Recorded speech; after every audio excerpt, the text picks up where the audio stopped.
Hi, Dirty Girl here with another vintage sales report. This is for the month of January 2019, and it's almost all sales on Etsy. I only have one lonely notable sale on eBay, and these are the better, more profitable, more interesting sales that I have to tell you about. And let's see. Let me just get started. So this first item is a Fenton glass white opalescent hobnail épergne, if I say that right. It's a hard word to say. I got this from my mother-in-law, so I paid nothing for it.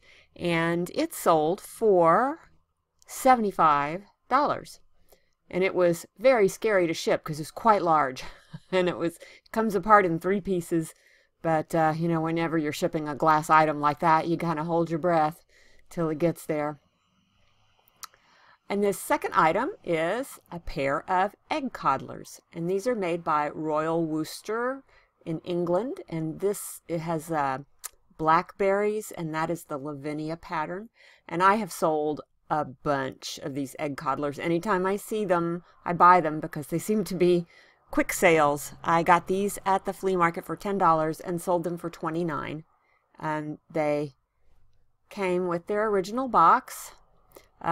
These were in slightly used condition, and the box was a little bit smudged up. If they're in mint condition, they sell for a little higher than that, more like $34. And this is a pipe. I'm selling a bunch of 1980s pipes for a friend that's giving up his collection because he quit smoking a long time ago. Anyway, this one sold, this is a Savinelli, it sold for $55. With pipes, the condition is really important. If they have bite marks in the stem or they're too crusted up, they don't do as well. But my friend pretty much refurbished all of his pipes for me, so they were in pretty good condition. Okay, so this is a cloisonné Delft polychrome tile with the Netherlands coat of arms, and I paid $2 for this at the flea market, or might have been at the rummage sale, and it sold for $36. And this is a cute little painted cast iron doorstop in the shape of a cute kitty, and I have sold this exact doorstop before. It's a Victorian style, but I think it probably dates from the 60s or 70s. And I paid $10 for it at the flea market and sold it for $52. And this is a Native American sterling silver piece. It's a very simple little pendant with a half moon kind of engraved by hand, but the maker is Alfred Seaweed. I love that name. Let me show you the mark on it because it's right there. It's just Alfred. It was fairly easy to find this one, and he's a very desirable maker, and so I got this from my mother-in-law, paid nothing for it, and sold it for $35, even though it was just a tiny little pendant with very little silver in it. Some of the heavier, more exciting pieces with turquoise and stuff sell for a lot of money. Okay, so this is a pastel landscape drawing in a really cool old frame, probably an Edwardian era, in the style of William H. Chandler. If you look that up, you'll figure out what that means. It's a very specific looking sort of landscape style, and it was a popular school in Victorian times. I don't have the artist's name, but it was a really neat painting. And I paid $12.50 for that at the flea market and sold it for $68. Oh, and I always forget to say this, but most of these prices do not include shipping. I do buy or pay shipping on almost everything. I have done a few free shipping jewelry items lately, but I think I'm going to go back to having everything calculated shipping. It's just easier. This is an H. Pomerantz brass and glass brooch from the 1930s. Pomerantz is a good name to look for. I don't see it very often. In fact, this may be the only Pomerantz piece I've sold. And I got that at the flea market for $5 and sold it for $35. And this is a Costco Mexican sterling silver ball bead necklace. And I have sold these before. They seem to be very popular. It was, more than 79 grams of silver, so it was quite a bit. I got this at a charity thrift store, paid $28 for it, and sold it for $116.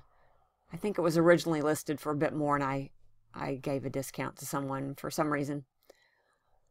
And this is a cute little Chinese sterling silver souvenir charm bracelet.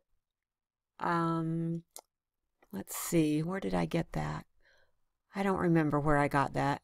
Probably the flea market. I paid $10 for it and sold it for $45.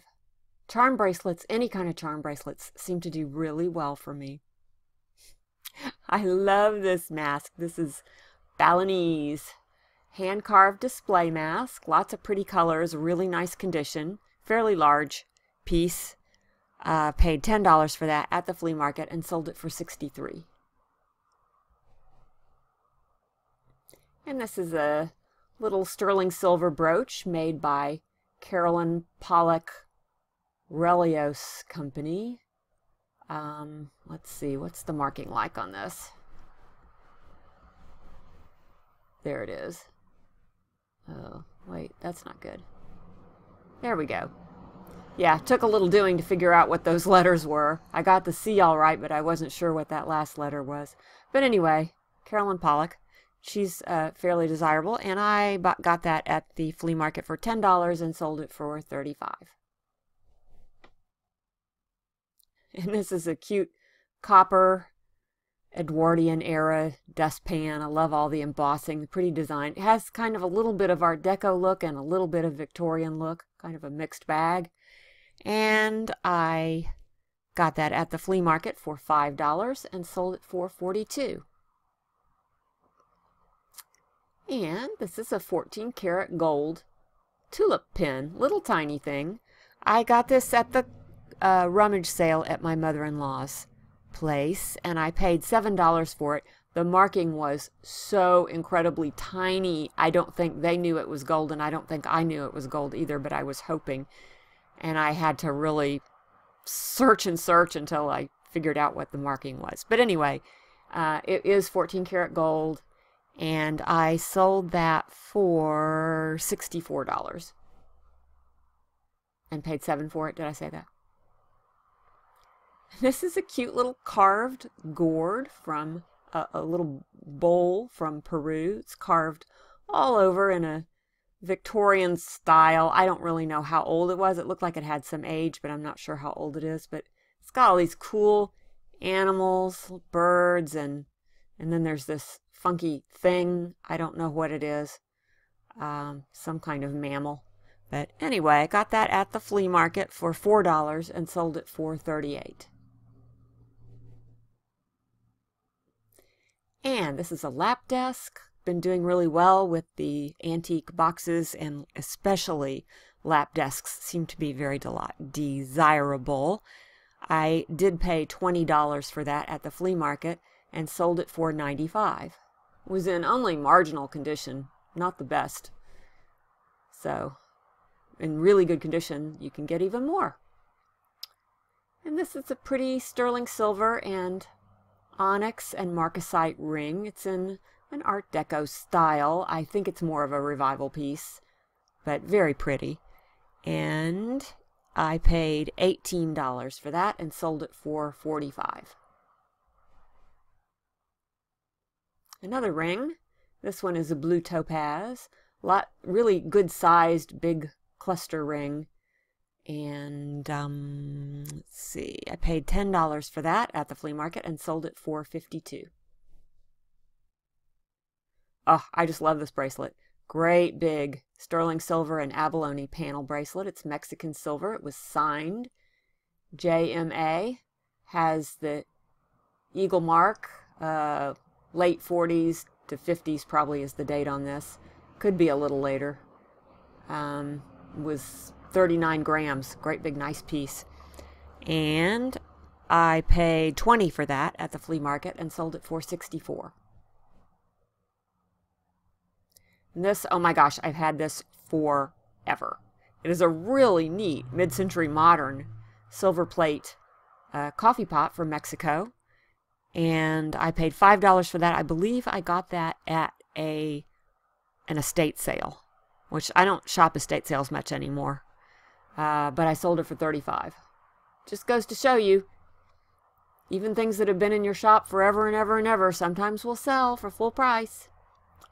I think I showed you this door with a lizard on it on my last haul video. I was guessing it was from Indonesia, and paid $10 for it at the flea market and sold it for $35. This is a silver plate, very ornate little jewelry box. It's also a music box.